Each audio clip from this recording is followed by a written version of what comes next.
APC state congresses across the country from Saturday is still generating controversies, especially in states where there were some disputes over the conduct of the Congress. The party says it is working on resolving these issues with Reconciliation Committee headed by Senator Adamu and also the appeal committees that will look at the specific issues coming from each of the states that have some complaints or the other.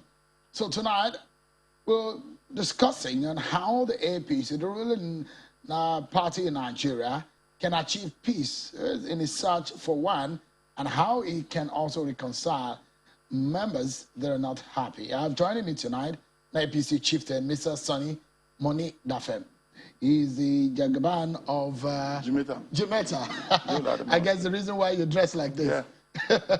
Thank you for coming tonight. Thanks for having me. Good evening, Nigerians. Nice to be here once more. It's such a disturbing situation that we've seen in your party across a lot of states of the Federation. Why? Your party is young. It's a young political Relatively, party. yes. So it is young, I mean, compared to other political parties. Compared to PDP, very young. 22 years of our democracy. Yes, it is young. Relatively young, yeah. So why does it have so much problem coming from just 3 congresses that you have heard? Now, you see, it is normal for political parties where you have different people coming together to have differences. The beauty of the whole thing is the ability to resolve the problems. Let me take you back to 2013, Sheung. There were a lot of talks about APC not surviving until end of 2013. Somebody even said they should call him a name if we survived. We survived. We have a way of resolving our issues somehow. I think that sounds like what PDP often say. No, but it's not. PDP are the one who used to say. They will say it's a family affair. Yeah, they said, no, they have their way of resolving their issues. I've heard it this week a lot of times. We did. Now we did, and we are still doing. Now the good thing is that we have people that listen, and the wisdom in setting up committees. In your build-up, you talked about the Reconciliation Committee, but before then, there's an appeals committee. Every state has an appeals committee, and everybody has any grievance. Please take your grievances to the appeals committee. You'll be given fair hearing. Now, it will be wise for us to talk on where I have a particularly direct experience. I came in from Yola on Sunday, 17th, that is 2 days ago. I was in Yola, but I refused to be at the venue because, 1, I am not a delegate, I won't vote. Number 2, I resolved to stay out because I'm picking for the national chairman of the party, and every aspirant belongs to me. You're running? Running national chairman, yes. You have ambition? Yes, sir. For the past 16 months, I've been on the road. I mean, I've been hearing, it's good that we are hearing officially from the horse's mouth. But what we're seeing is some of the candidates that we've heard are more of from the northern extraction of the country. That's the beauty of the whole thing, because we have to change the narrative. Now, I'm a Nigerian. What do I mean? I want to repeat this story. If you have heard it too many times, please forgive me. People have not heard it. My father left Warri through Burutu in 1950 for Jimeta Yola. He arrived in Jimeta Yola in 1950. He was the first photographer there. The late Lamido, God rest his soul, Ali Mustafa, was his close friend. He was a Dandoka those days, the policeman that wear short nika, living opposite our house in Jimeta Yola. He was my father's friend. My father was the photographer that took the photograph when he was turbaned in 1953. So we were born there. I was born there 65 years ago. Now I tell people I am Delta by origin, Adamawa by birth, Abuja by residence. This is my 33rd year here. I'm a Nigerian. Now, if we want to see a change in this country, we must change the narrative. We must think outside the box. Some of us are not quite happy with what has become an ethnic. The hue of our politics now is largely ethnic. And religious. We cannot even, and religion. And these are two things that we should not make top on the agenda when we're discussing issues of politics. It shouldn't be so. But it's become a very, very critical issues for people to consider before talking about any other thing. So, and I don't know how we can take that out. It's up to us to do it. We must change the narrative. We must think outside the box. Somebody has come in now, see my antecedents. See where I am. I was chairman of ACN here in Abuja. I'm a Nigerian. And to confirm that, the Hakimi of Jamaica, Alaji Baba Paris, give me a title. I'm the Jagaba of Jamaica now. What does Jagaban mean? The forefront. The Asiwaju. The Asiwaju. At the forefront. Okay. I'm extending the frontiers of Jamaica to the whole world. And when I was turbaned, my media team did a fantastic job. They put the turbaning live on Facebook. It was watched all over the world. Sending the message that we are one. Okay. So your party, because of some of these crises, what led to the caretaker committee is how the party handled the situation where we saw the exit of the Adams Oshomole-led NWC of the party. Now, some of those tendencies, some members of your party are already talking about it. They are aggrieved about it. They say some of them are left out. There is imposition. These are some of the allegations. It does look like some of those things that have been said and are being repeated now. Why? You will definitely have such complaints in a political setup where people want to maximize whatever comes to them individually, selfishly. It happens, not a surprise. But the ability to solve it is the wisdom in the whole thing. Now, that people want to push their agenda is nothing new, but we must not allow that to succeed. Why am I saying so? We must think outside the box. Now we are in a situation where the country has been pushed to the edge, rightly or wrongly. People feel aggrieved. Now it's up to us now to say, okay, look, we have an alternative that can come up and say, look, this is a Nigerian. Now, he has the ability. I was in the party administration. I was AMAC, local government, deputy chairman of AMAC. I deliberately went to the local government to grow from the bottom up, to know the processes of conducting primaries, congresses. Now you want to be national chairman? Yes. Why do you want to be national chairman? Because I have the ability. I can administer the party. I bring totally different change to the whole environment with my history as a Nigerian, with my experience as a party administrator.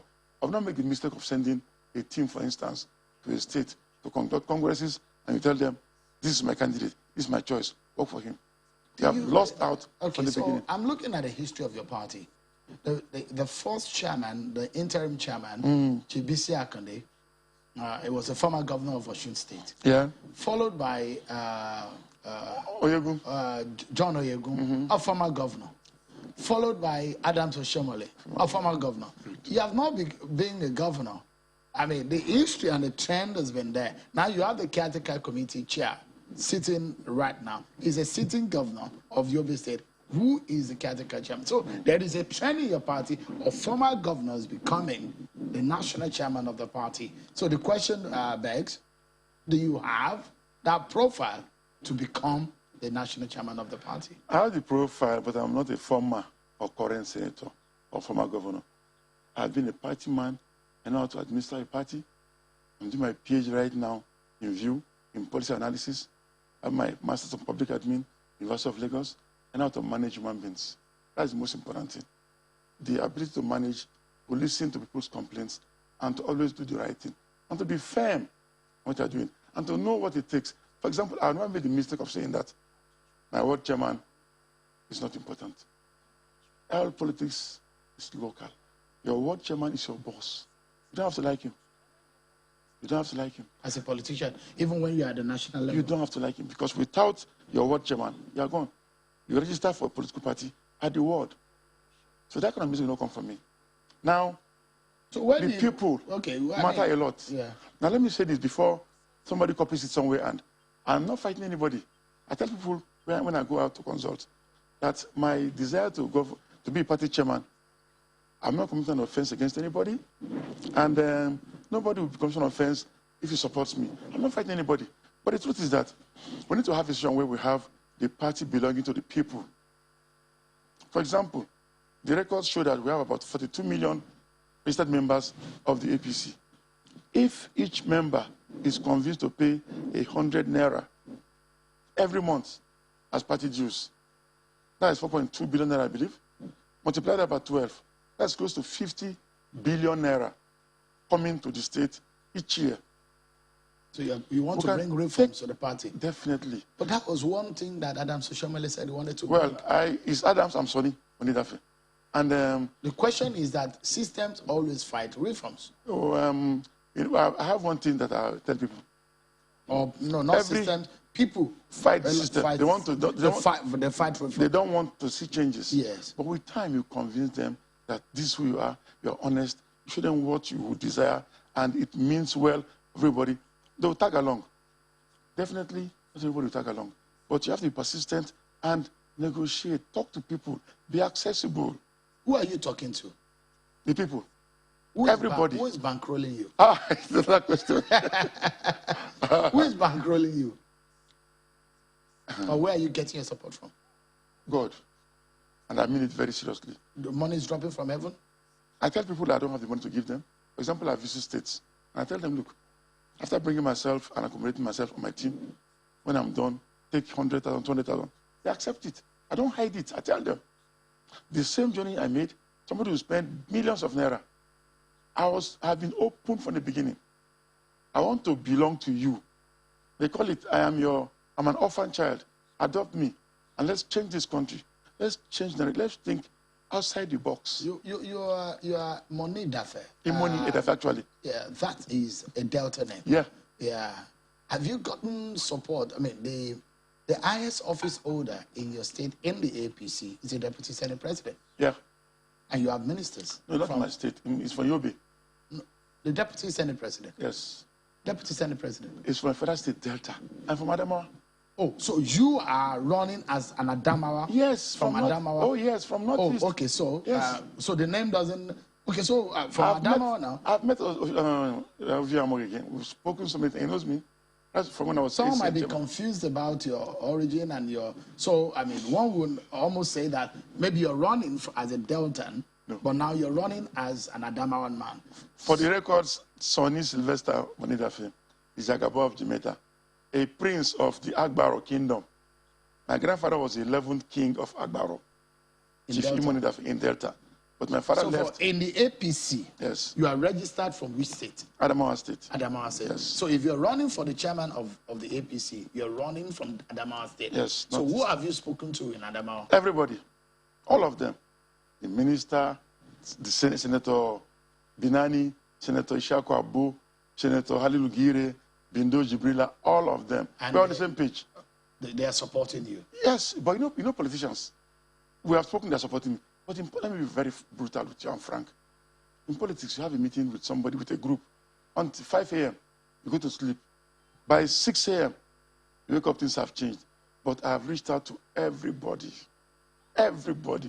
I've told them, for 16 months, I've been pursuing this thing, and everybody is aware. And we need to change narrative to have a change in this country. We have to think outside the box.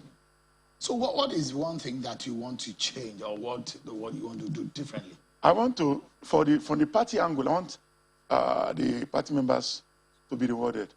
I have a 5-point agenda. The reward system, the APC, unfortunately, is very low. People are very, very disenchanted. Number 2 is to have a synergy between the 3 arms of government. Under my watch as national chairman, we will not have a situation where the National Assembly will summon a minister or a DG and he will say he will not go. It's not right. We must have a situation where we have the monies due to these other arms given to them first line charge. Because we need to build this system. Number 3 is to get party members to realize that they don't have to be dependent on people. Because it's very unfortunate. I intend, by the grace of God, to run the APC National Headquarters like a business. I'm sorry if you have a meeting, 10 a.m. every morning we must be in the office. On Mondays we have our meetings, plan our schedule for the week, and we get going. 10 o'clock every day, you have to be there. We must make a difference. We must think differently. I have those things in mind, and I'm going to quietly and persistently and carefully sell the message, because change is difficult to adopt. I mean, I know the problem. It's a very good evening. It's raining in Lagos, very clement weather. You have I'm not very sure that it was because of your ambition that we invited you. No, It was because at all. of the For the party congresses. But you, I mean, somehow you had the opportunity to speak about it. Yeah. But I wanted to listen to one person who is aggrieved. You're talking about aggrieved members. Audu Aliyu is a member of the concerned stakeholders of the APC seeking rebirth. He joins us virtually. Thank you so much, Mr. Aliyu Audu, for joining us. Some of you and your colleagues are not happy about the outcome of the congresses. What can you tell us about what you feel, your differences and your grievances? Thank you for having me, Sheung. We're not really aggrieved. We're just concerned members of the party. I mean, you remember that about 13 days ago, we had come out to make clear, our observation and advice on what we think should happen going forward. I mean, we weren't exactly expecting anything different from what we've experienced so far with the state congress, but we're just hoping that, our warning will be taken as it should be towards the national convention itself. We have the very belief that if we are able to elect the right people at the end of this level, who will be responsible for the day-to-day running of the party, those will come with respect. I mean, it's clear that we've been setting up a lot of reconciliation and nothing has worked. I mean, if we still have parallel congresses, parallel executives in like at least 2/3 of the states of the federation, then it tells you that something fundamental is wrong with how we've done things from the world to the local government and to the state. So much has been talked about appeal committee, but it is clear an instruction was given from the HQ to the Congress committee, and the same instruction is repeatedly given to the appeal committee. They were supposed to just go and do consensus affirmation, basically go back and take the same people who have been in this position. I mean, if you already made this position, if this is a decision, then there is no elected Congress. Consensus should have been the decision of the people. But you telling from Abuja to everybody, affirm and consensus stroke affirmation. Clearly, you're not giving people the right to choose who they want to represent them, and they come to appeal, and it's the same thing that is. Then where's the appeal about? That's why we're having no result. It's simple. So we are hoping we'll be able to have, a national convention that will be free, fair, and credible, so that every member of the party will respect those who will come out victorious. Let people, governors, sitting governors, former governors, senators, whoever you are, throw your weight behind your candidate. But there must be level playing field. You must give everybody the opportunity to aspire to grow in a party they believe in. These are the founding ideals upon which a progressive party like ours was, founded. And we wonder why we can't just keep to it. That is what we are calling for. None of us, who have been making this, who have been saying this, none of us is contesting for anything from the world to national level. We are just concerned members. I do not like when I hear people address us and say we are not aggrieved. People who are aggrieved are those who conduct parallel congresses, those who defy, instruction from national secretariat. But we are just concerned, we're not from a generation where jumping from one party to another is normal. It is not normal. And that is why we don't want to have to jump ship. That's why we want to fix our party so it can deliver the type of governance we promised Nigerians. Audu, let me ask you, because a lot of people have raised this issue with your party, that after President Muhammadu Buhari leaves office in 2023, that, the APC, the fulcrum of that party lies, the spine of the party is Muhammadu Buhari. And that when he leaves office, the party might just fall apart like a pack of cards. Do you have that concern too? No, I don't. I think the party is going to grow bigger than it is right now, and we have everything it takes. We have the personnel, the policies, the constitution. Everything is right to be able to succeed and expand beyond President Muhammadu Buhari. But it can only be on those values upon which this party was formed: justice, peace, and unity. Most importantly, justice. You know, if everybody gets justice, not everybody can win all the time. I'm sure everybody knows this. But when you are allowed to lose fair and square, when you are allowed to give your all in what you believe in at 10, so you can build on the outcome. So whatever happens, whether if you don't win, you know you've been able to test yourself, you know where to improve on. But when you are denied that right, you know, it's an abuse. And that is why people get what they get. Do you have the fear? Do you have the fear? Because what the PDP, the major agenda, your party has beaten the PDP twice in the last election cycle. And the PDP's major agenda now is to see how they can upset the system and get the APC out of the prominence at the center. Are you afraid that that could happen in 2023?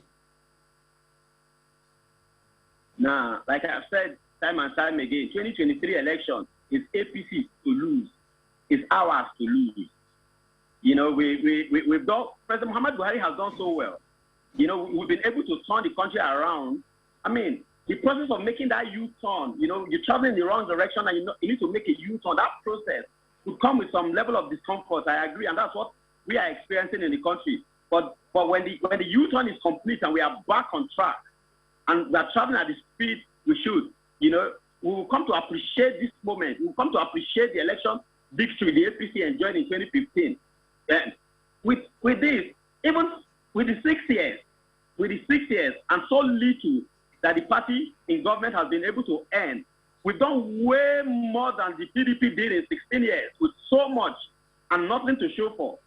So, I mean, Nigerians might not be exactly as excited as they should be, you know, as they expect to be with our government, but they know that, you know, comparatively, we've done way better than their best 6 years. Can't compare to what we've had in the last 6 years. That's the truth. And Nigerians know this. No, all right, let PDP do what they do. They have to build themselves, let them. But, you know, 2023 is for APC. But I and my team, we are just concerned about how we win. You know, we are concerned about the state of the party towards winning.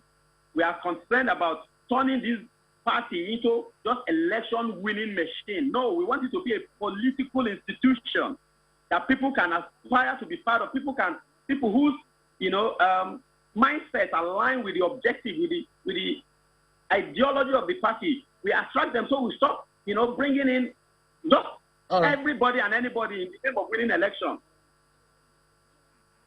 Okay, thank you, Ali Audu. Let me ask Mr. Monidafe, do you share his concern and the group that he belongs to? You share their fear and their concern about the state of affairs of the party? I like the way he answered you, concerned and aggrieved. They are not aggrieved, they are concerned. Now, I understand his concerns. He was here some weeks ago with Ibrahim Modi, my friend. He spoke about something that had been planned, about having consensus at the National Convention. I don't want to get involved in that, but I think I agree with him. But the most important thing is that the APC is a party that has come and made a big difference. Now, where I want to deviate with him slightly is that I had an experience in Yola. Now, I've made sure I monitored the 6 states in the Northeast. By 9-10 p.m. on Saturday night, I confirmed Gombe, Yobe, and Borno had done their congresses. Consensus is there. Consensus, where there's no consensus, you vote. In Bauchi, there was some zoning arrangements that were reworked. So by that Saturday, it was not done. Taraba had issues. They had to resolve it. I think tomorrow, 20th, is their date. But in Adamawa, there were so many people that were aggrieved. What happened was the committee led by Professor Umar from Katsina did a good job. He gave people a chance. From that Saturday, about 10 a.m., people started negotiating. There were many aspirants for particular positions. And as we were watching from people who was giving us live report, one by one, people started dropping. Until about 12 midnight, when they reached a deadlock, when that person was willing to step down. They now started accreditation, and then they voted painstakingly. By the morning hours, about 5 a.m. on Sunday morning, only 8 local governments had voted out of 21. They started by around 9 and continued voting until about 5 p.m. on Sunday evening, then collation. By about 10, it came out. Now, I'm not saying that everything went transparently, particularly for the chairmanship. There was this issue about zoning or no zoning, and people came out and supported their candidates, and the voting was done transparently. If I'm wrong, please let the people that have other evidence go to appeals and bring proof. Eventually, we had everything done. All the exco members of the state elected through a clear, transparent voting process. So it's politics is local. For Adamawa State, there was no possibility of reconciling, and they voted. Clear, transparent. Many states, consensus. Ali Audu, my friend from Kogi State, I've known him for a long time. If there was a problem there, it must be local. Find a way to resolve it. All right. If it doesn't work out, appeal, but don't get angry and have a parallel Congress. It doesn't help anybody. Chief Sonny Moni Dafe, the Jagaban of Jimeta. Yeah. Thank you so much. And also an aspirant to the national chairman of the APC. Thank you so much for coming tonight. Thanks for having me. And Aliyu Audu is a member of the APC and a member of the concerned stakeholders of the APC who are seeking rebirth. Thank you so much, Aliyu Audu, for your time tonight on the program. Appreciate it.